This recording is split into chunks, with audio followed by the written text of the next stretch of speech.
ശക്തമായ വോട്ടിംഗ് പോരാട്ടം. ആരാണിപ്പോൾ ഒന്നാം സ്ഥാനം, ആരാണിപ്പോൾ അവസാന സ്ഥാനം, അതിൻ്റെ ഏറ്റവും പുതിയ അപ്ഡേഷനാണ് ഇന്ന് നമ്മൾ നോക്കാൻ പോകുന്നത്.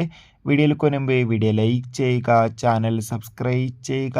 ഈ വരുന്ന ഓഗസ്റ്റ് മാസം അങ്ങോട്ട് ധാരാളം ചിത്രങ്ങൾ OTT റിലീസ് ചെയ്തുകൊണ്ട് നമ്മുടെ ചാനൽ ഭാഗം പരിശോധിച്ചാൽ ആ വീഡിയോയ്ക്ക് നിങ്ങൾക്ക് കാണാൻ വേണ്ടി സാധിക്കുന്നതായിരിക്കും. ശക്തരായ 8 മത്സരാർത്ഥികളുടെ കടുത്ത പോരാട്ടമാണ് ഇപ്പോൾ നടക്കുന്നത്. അതുകൊണ്ട് തന്നെ ഓരോ മണിക്കൂറിലെയും വോട്ടിംഗ് അപ്ഡേഷൻ അറിയാൻ വേണ്ടി ഏവരുമേറെ ആകാംക്ഷയോടെയാണ് കാത്തിരിക്കുന്നത്. നിലവിൽ ഇതുവരെ വോട്ടുകളുടെ അടിസ്ഥാനത്തിൽ ഒന്നാം സ്ഥാനം അനുമോൾ തുടരുമ്പോൾ, രണ്ടാം സ്ഥാനം ഇപ്പോൾ അട്ടിമറിയോടെ ആര്യൻ, മൂന്നാം സ്ഥാനം ഇപ്പോൾ ജിസിലാണ് തുടരുന്നത്, നാലാം സ്ഥാനം ഇപ്പോൾ രഞ്ജിത്ത് എത്തുമ്പോൾ, അഞ്ചാം സ്ഥാനം ശാരിക, ആറാം സ്ഥാനം രേണു, ഏഴാം സ്ഥാനം സദിയ, എട്ടാം സ്ഥാനം നിവിൻ എന്നിങ്ങനെയാണ് സ്ഥാനങ്ങളുള്ളത്. കാത്തിരിക്കാം കൂടുതൽ അപ്ഡേഷൻ അറിയാൻ വേണ്ടി. Bye bye.